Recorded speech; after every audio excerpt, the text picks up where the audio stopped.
여호수아 3장 7절에서 17절까지 우리 천천히 같이 읽겠습니다. 여호와께서 여호수아에게 이르시되 내가 오늘부터 시작하여 너를 온 이스라엘의 목전에서 크게 하여 내가 모세와 함께 있었던 것 같이 너와 함께 있는 것을 그들이 알게 하리라. 너는 언약궤를 맨 제사장들에게 명령하여 이르기를 너희가 요단 물가에 이르거든 요단에 들어서라 하라. 여호수아가 이스라엘 자손에게 이르되 이리 와서 너희의 하나님 여호와의 말씀을 들으라 하고 또 말하되 살아계신 하나님이 너희 가운데 계시사 가나안 족속과 헷 족속과 히위 족속과 브리스 족속과 기르가스 족속과 아모리 족속과 여부스 족속을 너희 앞에서 반드시 쫓아내실 것을 이것으로서 너희가 알리라. 보라, 온 땅에 주의 언약궤가 너희 앞에서 요단을 건너가나니 이제 이스라엘 지파 중에서 각 지파에 한 사람씩 12명을 택하라.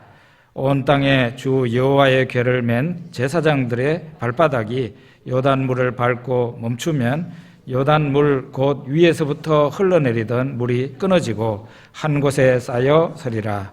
백성이 요단을 건너려고 자기들의 장막을 떠날 때에 제사장들은 언약궤를 메고 백성 앞에 나아가니라. 요단이 곡식 거두는 시기에는 항상 언덕에 넘치더라. 궤를 맨 자들이 요단에 이르며 궤를 맨 제사장들의 발이 물가에 잠기자 곧 위에서부터 흘러내리던 물이 그쳐서 사르단에 가까운 매우 멀리 있는 아담 성읍 변두리에 일어나 한 곳에 쌓이고 아라바의 바다 여매로 향하여 흘러가는 물은 온전히 끊어지매 백성이 여리고 앞으로 바로 건널세. 여호와의 언약궤를 맨 제사장들은 요단 가운데 마른 땅에 굳게 섰고 그 모든 백성이 요단 건너기를 마칠 때까지 모든 이스라엘은 그 마른 땅으로 건너갔더라. 아멘. 길게 읽으시느라고 수고하셨습니다. 오늘 어버이 주일이기 때문에 어버이 주일에 대한 설교를 준비하려고 했는데 어버이 주일 설교를 제가 준비하기가 어려웠습니다. 이게 제가 그런 걸 많이 느끼는데요. 한 주 한 주 하나님께서 저를 통해서 여러분들에게 말씀이 전해질 때 그게 의도하는 바대로 잘 안 되고 하나님이 그 메시지를 주셔야 그 메시지가 나갈 수가 있어요. 제가 설교 준비를 하려고 좀 나름대로 기도하면서 해봤는데 잘 되지를 않았어요. 그래서 제가 제주도 사역을 끝내고 중국 신학원 사역을 끝내고 돌아와서 꼭 어버이 주일 설교, 어버이 주일은 지나갔지만 노인 공경에 대한 그런 설교를 해야 되겠다 그런 생각을 하고 있습니다. 여러분 기도 많이 해주십시오. 많은 사람들이 좋은 생각을 기독교에 대해서 가지고 있습니다. 특별히 기독교는 사랑의 종교다 해서 좋은 감정을 가지고 기독교에 접합니다. 그들이 교회를 다니면서 성경을 읽기 시작합니다. 성경을 잘 읽어 나가다가 여호수아서와 그 다음에 사무엘서에서 거기에서 다리에 무엇이 걸려가지고 진행을 잘 하지 못합니다. 여호수아서의 가나안 전쟁이 매우 끔찍한 내용이 그 안에 기록되어 있습니다. 그리고 사무엘 선지자가 사울 왕에게 아말렉을 진멸하도록 치라. 심지어는 아이와 여자까지 치라고 하는 그런 부분을 보고 기독교 신앙의 회의를 느끼는 그런 사람들이 있습니다. 성경을 읽다가 보면은 이해하기 어려운 내용을 많이 만나게 되는데 그런 부분이 생기게 되면 나의 생각과 성경이 충돌하는 거죠. 그런 부분을 만나게 되면 여러분 어떻게 하십니까? 너무 쉽게 성경을 판단하면 안 됩니다. 여러분만 걸린 게 아니라 앞서서 신앙생활한 모든 사람들이 그 부분에 가가지고는 멈칫하고 이거 도대체 어떻게 해결해야 되나 나름대로 고민을 하고 어떤 사람은 풀려졌겠지만 어떤 사람은 풀리지 않은 채 신앙생활을 하고 있는 사람도 많다는 것을 여러분이 알아두시면 좋겠습니다. 너무 쉽게 성경을 판단하지 마십시오. 그거는 구도자의 자세가 아닙니다. 왜 이런 내용이 성경에 있어야 될까? 이 부분이 그냥 싹 지워지고 없었으면은 마음 편하게 하나님 믿을 것 같은데 그런 생각이 들지 않습니까? 왜 이런 내용이 성경에 있을까? 하나님이 여기에서 무엇을 말씀하려고 하시는가? 그런 생각을 갖고 겸손히 하나님 앞에 기도하고 물어보는 그런 자세가 필요하다. 그렇게 말할 수 있겠습니다. 자, 이제 우리가 여호수아서를 들어가 보죠. 여호수아서는 크게 보면은 두 부분으로 나눠져 있습니다. 1장부터 12장까지는 가나안 땅을 정복하는 얘기입니다. 그리고 13장에서 24장, 여호수아서는 24장으로 끝나죠. 13장에서 24장까지는 이제 정복한 그 영토를 분배를 합니다. 그래서 12지파에게 12지파에게 이 가나안 땅을 나누어 주는 그런 얘기가 13장에서 24장까지 나누어져 있습니다.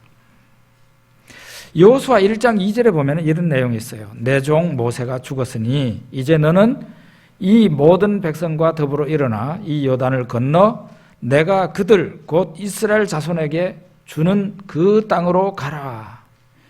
하나님이 여호수아에게 이렇게 명령을 하십니다. 내 종 모세가 죽었으니 너는 이제 이 모든 백성과 더불어 일어나 요단강을 건너가라. 그렇게 말을 합니다. 사람마다 자기의 역할이 있습니다. 모세의 역할은 뭐였겠습니까? 애굽에 살고 있는 그 이스라엘 백성을 애굽을 나오게 해서 출애굽을 시켜서 그들을 40년 동안 인도하고 가나안 땅 건너편 모압 평지까지 인도하는 게 바로 모세의 사명이었다. 그렇게 말할 수 있겠습니다. 모세가 느보산에 올라갔습니다. 그 느보산에서 하나님이 이스라엘 백성이 요단 건너서 서쪽 편에 그 땅을 모세에게 하나님이 보여주십니다. 그 땅이 너무나 젖과 꿀이 흐르는 땅, 얼마나 아름다운 땅이겠습니까? 그 땅을 건너가고 싶어서 하나님 앞에 다시 간구합니다. 저로 하여금 저 땅에 들어가게 해주십시오. 이스라엘 백성들이 들어갈 때 나도 좀 들어가게 해주십시오. 하나님 앞에 간청했지만 안 된다고 하나님이 딱 잘라버렸습니다. 사람마다 자기의 역할이 있어요. 어떤 목사님은 목회를 잘해서 교회를 크게 성장시켰습니다. 그것으로 자신의 소임을 다한 것입니다. 나이가 되면은 조용히 은퇴하고 교회 일에서 손을 떼는 게 하나님 앞에서 옳은 일이라 그렇게 여겨집니다. 그런데 그 교회를 자기 자녀에게 물려주는 것은 하나님의 금지선을 넘어버리는 일이에요. 하나님이 너는 여기까지도 하는데 거기를 넘어가는 일이라는 것이죠.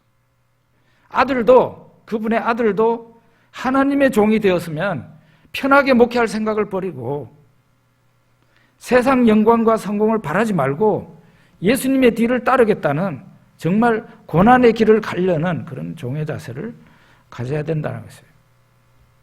사람마다 고유의 역할이 있어요. 그 역할을 다하면은 그걸로 만족하고 아쉬운 점이 있어도 그걸로 접어야 됩니다. 이제 하나님이 여호수아에게 말씀하셨습니다. 모세는 요단 동편 모압 땅에서 죽었고 하나님은 여호수아에게 백성을 이끌고 요단강을 건너가 그 요단강 서쪽편 젖과 꿀이 흐르는 땅을 차지하라고 하셨습니다. 그 땅에 있는 사람들을 다 몰아내고 쫓아내고 그 땅을 차지하라고 오늘 우리가 읽었던 그 성경 본문에 나와 있습니다. 당연한 것 같지만 질문을 해봅니다. 하나님이 그 평화롭게 살고 있던 그 땅 사람들을 쫓아내시고 이스라엘 백성들에게 그 땅을 차지하라고 그렇게 말씀하시고 그 땅을 내주는 게 과연 하나님에게 그런 권리가 있나? 그렇게 질문을 해보는 것입니다. 하나님에게 이런 권리가 있느냐는 것입니다. 지금 평화롭게 잘 사는 사람들을 쫓아내고 다른 사람들을, 하나님 마음에 드는 다른 사람들을 거기에 심어버리는 이런 권리가 하나님에게 있는가?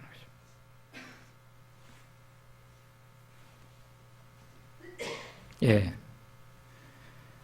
만물은 하나님의 소유라고 그렇게 성경에 말합니다. 신명기, 우리 오늘 여호수아서를 하는데요. 신명기 10장 14절에 보면은 하늘과 모든 하늘의 하늘과 땅과 그 위의 만물은 본래 너의 하나님 여호와께 속한 것이로되 이렇게 나와 있어요.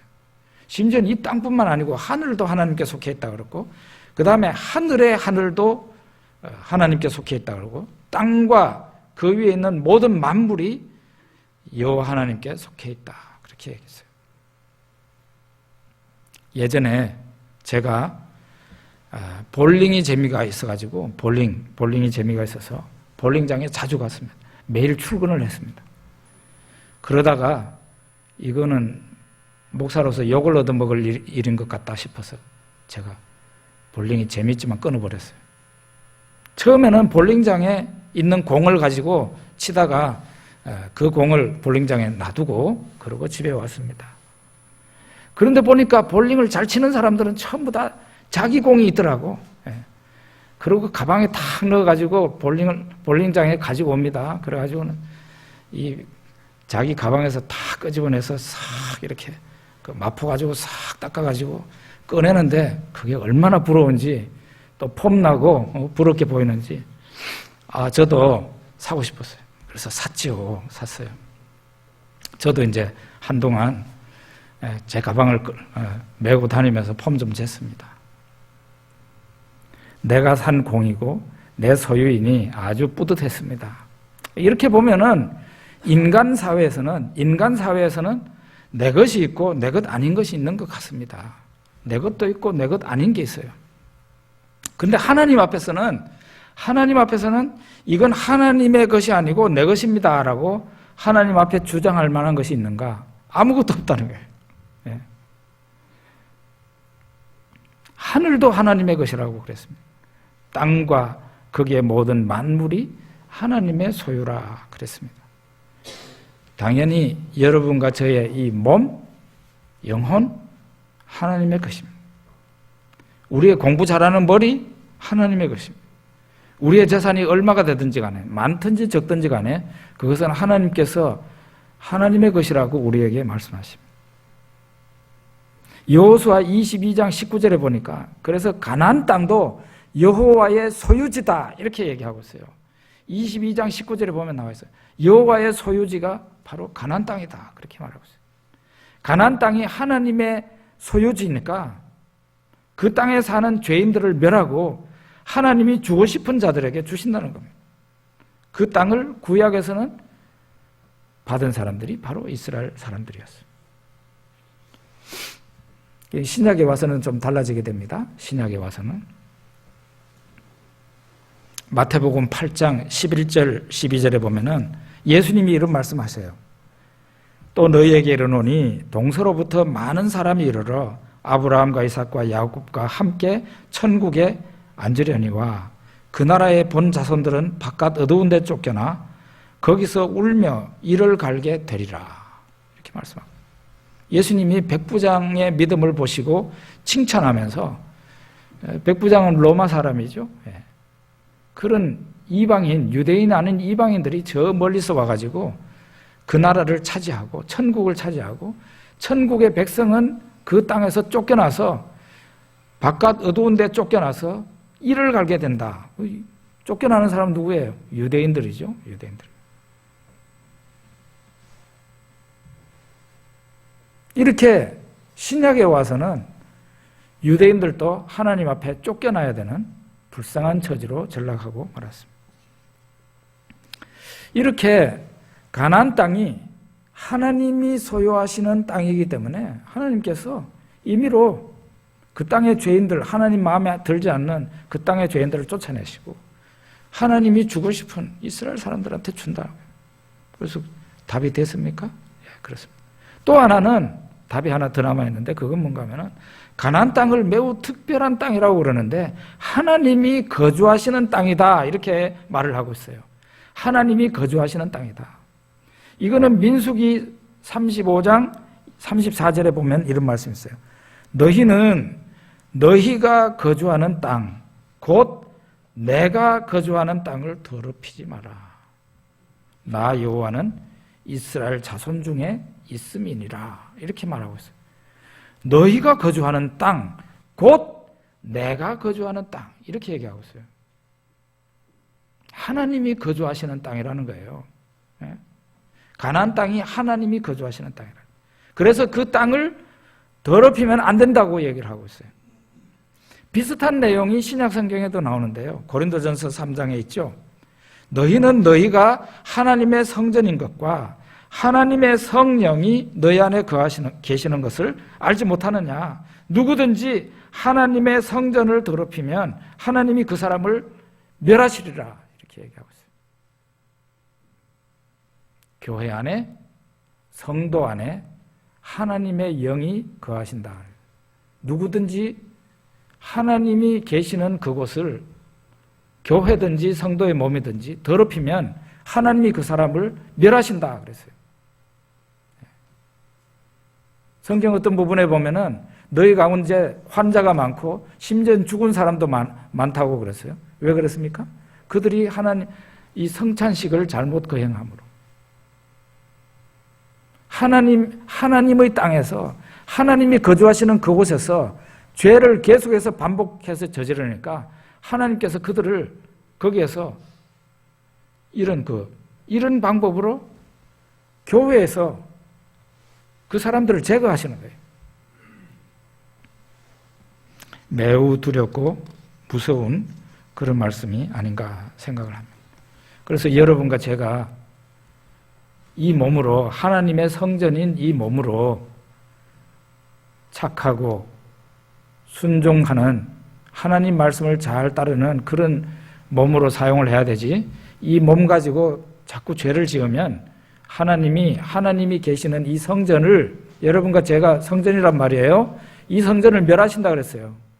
빨리 가고 싶습니까? 하나님 앞에? 그렇게 하면 안 되잖아요. 그래서 부모 공경도 그래서 해야 된다는 얘기예요. 그리고 교회도 마찬가지예요. 교회는 하나님이 계시는 곳이에요. 하나님의 영이 계시는 거예요. 사람들이 하나님을 만나러 어디에 옵니까? 교회에 옵니다. 교회는 하나님이 계셔요. 그런데 이 하나님이 계시는 교회를 더럽히거나 죄를 짓게 되면 어떻게 되겠습니까? 어떤 사람은 내가 짓는 죄하고 교회하고 무슨 상관이 있어 이렇게 생각하는데 여러분은 교회의 한 구성원입니다. 여러분 한 사람이 죄를 짓는 것이 교회를 더럽히는 것입니다. 여호수아서에 나와 있는데요. 아간 한 사람의 범죄가 이스라엘 전체를 벌받게 만들었습니다. 말하자면 단체 기합을 받은 거예요. 아간 한 사람이 죄를 지었는데 그 사람 한 사람으로 벌받고 끝나지 않고 이스라엘 전체가 어마어마한 고통을 당하고 죽는 사람도 있고 그랬단 말이에요. 요나 한 사람의 죄 때문에 요나와 같이 배를 탔던 사람들이 어떻게 됐습니까? 죽을 고생을 했죠. 우리는 이와 같이 교회 안에 한 성도가 되었으니 나를 통해서 교회가 복을 받게 만들어야지 나를 통해 가지고 교회가 고통을 받고 교회가 죄인이 되고 더러워지고 그래서 하나님의 영이 잘 역사하시지 않는 그런 교회를 만들어야 되겠냐 이 말이에요. 안 되죠. 연대 책임이 있다는 것을 분명히 알아야 돼요. 가나안 땅을 두 가지로 설명했어요. 첫째로는 거기는 하나님의 소유지다. 또 하나는 하나님이 거기에 거주하시는 곳이다. 그 땅으로 여호수아와 이스라엘 백성들이 들어가게 되는 것입니다. 하나님이 들어가라고. 거기는 가나안 복지예요. 아주 복된 곳이에요. 그런데 이 가나안 땅, 하나님이 허락하신 땅도 어떻습니까? 가만히 있어도 그냥 그 땅이 내한테 주어집니까? 그런 땅이 아니에요. 가만히 있어, 하나님이 허락하신 땅이니까 가만히 있어도 그냥 감나무 밑에서 홍씨를 쳐다보면서 저 빨간 홍시가 언젠가는 내 입에 떨어지겠지 하는 마음으로 그 감나무 밑에 누워가지고 기다리는 그런 사람 모습이 돼서는 안 되죠. 어떤 분들은 예정론을 비판하면서 하나님이 이미 구원받을 사람 다 예정해 놓고 계시고 심판받을 사람도 다 예정해 놓고 계시는데 뭐 땀시 전도합니까? 하고 묻는 사람들이 있어요. 그러면서 굉장히 똑똑한 척합니다. 어떤 목사가 그런 말을 막 인터넷에 올려서 논쟁하는 걸 보고 제가 정말로 놀랐습니다.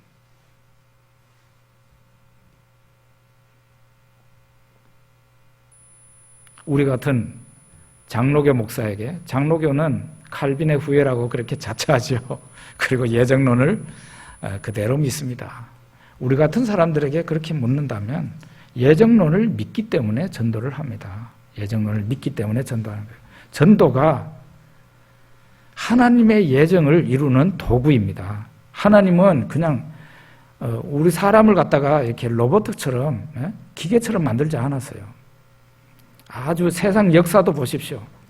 하나님의 역사와 사람의 일이 같이 어디까지가 하나님의 일인지 어디까지가 사람의 일인지 구분이 잘 안 될 만큼 자기 옷이 짜여지듯이 그렇게 해가지고 역사가 흘러가고요. 구원 역사도 마찬가지입니다. 하나님이 허락하신 땅이라고 해가지고 가만히 있어도 주어지는 게 아니라 그들은 어떻게 했습니까? 들어가가지고 전쟁을 했습니다. 예수님이 말씀하셨어요. 마태복음 11장에 보면 세례 요한의 때로부터 지금까지 천국은 침노를 당하나니 침노하는 자는 빼앗느니라 이런 말씀을 하셨어요. 천국은 침노하는 자가 얻는다. 그 천국을 차지하려고 가진 애를 다 쓰는 사람이 천국을 소유한다 이런 말이에요. 이 침노한다는 말이 좀 어렵습니까? 침략이라는 말로 우리말 성경 세 번역인가요? 거기에는 번역이 돼 있어요. 천국을 침략하듯이 전쟁을 치르듯이 저 땅을 차지하려고 힘쓰고 애쓰는 사람에게 천국이 주어지는 거다. 가만히 그냥 감나무 밑에 누워가지고 홍시 떨어지듯이 그걸 기다리듯이 하는 사람에게는 천국이 주어지지 않는 것이에요. 분명히 여러분들에게 말씀하고 싶은 것이 있는데 천국에 대해서 관심이 없는 사람은 천국을 소유할 수 없습니다. 그게 정답이에요. 구원에 대해서 관심이 없는 사람은 구원 못 받아요. 구원받기를 구하고 노력하는 그런 사람이 구원을 받습니다. 천국을 얻고 싶어서 천국의 백성이 되고 싶어서 별짓을 다 하고 싶은 사람, 그 사람이 천국을 얻는다 이 말이에요. 이스라엘 백성들, 여호수아 이스라엘 백성들은 전투를 벌려서 가나안 땅을 차지했습니다. 기생 라합은 민족과 나라를 배반하고서 심판을 면하고 그는 당당히 이스라엘 백성처럼 여김을 받았습니다. 기브온 사람들은 여호수아를 속여서 가나안 땅에서 살아남았습니다. 이와 같이 하나님의 땅을 차지하기 위해서 별별 수단과 방법이 있다면 그거를 사용해서라도 그 땅을 천국을 차지하려고 하는 자가 천국을 차지한다 이 말이에요. 예수님이 그걸 말씀하셨어요. 천국에 대해서 관심이 없는 사람은 천국에 들어갈 수 없습니다. 구원에 대해서 관심이 없는 사람은 구원 못 받습니다. 그래서 여러분들이 여러분 자신을 살펴보세요. 나는 정말 구원받기를 간절히 염원하고 있는가? 내가 구원받는 하나님의 백성에서 제외된 사람은 아닌가? 여러분 저를 똑바로 보십시오. 제가 설교할 때 잠잘 준비하는 사람들 있어요? 물론 저도 그 자리에 앉으면 잠 올 때가 많아요. 제가 여러분들에게 여기 와서 잠 한숨 잘 자고 가는 것도 좋겠지만 제가 설교를 시작하려고 그러면 잠잘 준비하는 사람이 있어요. 분명히 명심하고 오늘 이 설교에서 여러분들 한 가지만 건지고 가세요. 구원에 대해서 관심 없는 사람은 구원 못 받는다는 거죠. 죄 용서에 대해서 관심 없는 사람은 죄 용서 못 받아요. 간절히 구해야 받는다 이 말이에요. 천국에 들어가기를 간절히 사모해야 천국에 들어갑니다. 그게 바로 여호수아서가 우리에게 가르쳐주는 교훈이에요. 아멘. 혹시 그런 마음이 없으면은 기도하세요. 기도하세요. 우리 자신도 우리의 마음을 마음대로 못합니다. 나는 사모하는 마음이 없어요. 그러면 기도하라 말이에요. 기도하라. 오늘도 전 세계를 돌아다니면서 하나님의 종들이 소리를 지르고 있습니다. 주 예수를 믿으라. 그래야면 너와 내 집이 구원을 받으리라. 막 이러면서 막 외치고 돌아다니잖아요. 그걸 듣는 사람들마다 깨닫고 천국을 소유하란 말이에요. 자, 그러면은 가나안 땅, 이 하나님이 내주시는 이 땅, 하나님이 거주하시고 하나님이 소유하신 이 땅에 사는 조건, 이 땅에 사는 사람은 어떻게 살아야 되는가? 이 땅에 사는 사람들은 어떤 조건을 가져야 계속 오래 살 수 있는가? 왜 그 땅에 잘 살던 사람들, 평화롭게 살던 사람들 쫓겨났는가? 그 사람들은 죄인들이었기 때문에 그래요. 하나님 앞에 죄인들이었기 때문에. 본래 그 땅을 아브라함 시대에 하나님이 주신다고 아브라함을 오게 했잖아요. 그런데 하나님께서 아브라함 시대에는 주지 않았어요. 이 여호수아 시대는 아브라함과 비교해서 보면 400년 후입니다. 400년 후. 400년 후입니다. 400년 전에 아브라함에게 이 땅 하나님께서 주신다고 그랬어요. 그러면서도 아브라함에게 주시지 않았어요. 왜 그런지 아십니까? 성경에서는 그 땅 사람들의 죄가 관영치 않아서 넘치지 않았기 때문에 주시지 않았다 그랬어요. 죄인은 죄인인데 아직까지 심판을 받을 정도는 아니었기 때문에 그 땅의 사람들을 놔뒀었고 400년 이후에 어떻게 됐습니까? 도저히 하나님께서 눈뜨고 볼 수 없을 정도로 그 땅의 사람들이 죄인이 되었어요. 죄가 흘러 넘치고 있었어요. 그래서 하나님께서 그 사람들을 쓸어버린 겁니다. 그리고 하나님 마음에 드는 사람들을 거기에 심은 거예요. 그들은 그 땅에서 우상을 숭배했습니다. 그리고 그들은 그 땅에서 무죄한 피를 흘렸습니다. 그리고 그 땅에서 악행을 했는데 그 악행 가운데서는 동성애가 편만해 있었습니다. 땅이 그들을 토하고 말았어요. 땅이 그들을 토하고 말았어요. 그 땅에 무죄한 피를 자꾸 쏟으니까 그 땅이 그들을 거부하고 그 땅을 우상숭배로 더럽히니까 그 땅이 그들을 토하고 말았어요. 동성애 같은 걸 가지고 자꾸 하나님 앞에 진노하게 하니까 이 더러운 자들을 땅이 거부하고 말았어요. 그래서 이스라엘 백성은 이런 사람들을 심판하는 하나님의 심판의 도구가 되어서 하나님의 심판의 도구가 되어서 협력한 사람들이 이스라엘 백성들이에요. 그래서 하나님이 멸하라고 그러니까 멸해야 되는 거예요. 그 적당히 봐주면 어떻게 돼요?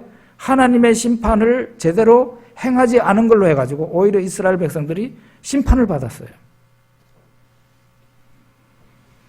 이것이 바로 가나안 전쟁 여호수아서의 교훈입니다. 여호수아가 죽기 전에 이스라엘 백성들에게 말을 합니다. 만일 여호와를 섬기는 것이 너희 눈에 좋지 않게 보이거든 너희 조상들이 강 저쪽에서 섬기던 신들이든지 또는 너희가 거주하는 땅에 있는 아모리 족속의 신들이든지 너희가 섬길 자를 오늘 택하라. 오직 나와 내 집은 여호와를 섬기겠노라. 이렇게 여호수아는 죽기 전에 이스라엘 백성들에게 여호수아 24장에 나오죠. 도전을 합니다. 나와 내 집은 여호와 하나님을 섬기겠다. 당신들은 하나님 섬기는 게 싫으면 아무 신이든지 택하세요. 나와 내 집은 오직 여호와 하나님을 섬기겠습니다. 그랬더니 이스라엘 백성들이 우리도 당연히 여호와 하나님만을 섬기겠습니다. 그렇게 해서 언약식을 하게 되죠. 하나님은 공의의 하나님이십니다. 하나님은 축복의 하나님이 되시기도 하시고 저주의 하나님이 되시기도 한다는 것을 여호수아서가 우리에게 보여주고 있어요. 교회를 다니는 사람이라고 하나님께서 플러스 알파 시켜주지 않습니다. 오히려 교회 다니는 사람에게는 더 엄격합니다. 왜냐하면 하나님의 이름이 그 이마백에 붙어 있잖아요. 그 하나님의 이름으로 행하는 사람이기 때문에 하나님은 훨씬 더 민감하게 그들에게 대하신다 이 말이에요. 교회 다니는 사람 가운데 가장 엄격하게 다스리는 자가 바로 목사와 장로예요. 이 교회 중에서도 중직자니까 조그마한 죄를 저질러도 하나님이 그냥 내두시지 않아요. 이만큼 교회 다니는 사람이라고 해서 하나님 앞에 하나님이 잘 봐주시는 거 하나도 없다 이 말이죠. 그가 하나님을 가까이 하고 하나님 말씀에 순종하면 하나님은 그 어떤 사람이든지 간에 복을 주십니다. 그러나 하나님을 멀리하고 하나님 말씀에 불순종하면 지가 목사가 아니라 목사 할아버지라 하더라도 하나님은 용서하시지 않는다 이 말이죠. 저주하신다는 겁니다. 그러니까 하나님 무서운 분이에요. 여호수아서가 말하고 있는 것은 바로 그겁니다. 하나님이 거주하시는 곳을 거룩히 여기고 그곳을 청결하게 잘 하고 내 때문에 그곳이 더러워지지 않도록 하라는 거죠. 여러분 이런저런 보험이 있잖아요. 여러분들이 하나님 앞에서 축복의 보험을 드시기를 바랍니다. 축복의 보험이 뭔가요? 지금부터 매일매일 축복을 받을 하나님의 축복을 받을 그런 삶을 사는 겁니다. 축복의 보험을 드는 거 간단해요. 매일 성경을 읽으십시오. 매일 성경을 읽어요. 그리고 성경을 묵상하라 그러는데 이거는 읊조리는 거예요. 읊조리는 거. 원문을 보면은 중얼중얼 거리는 거예요.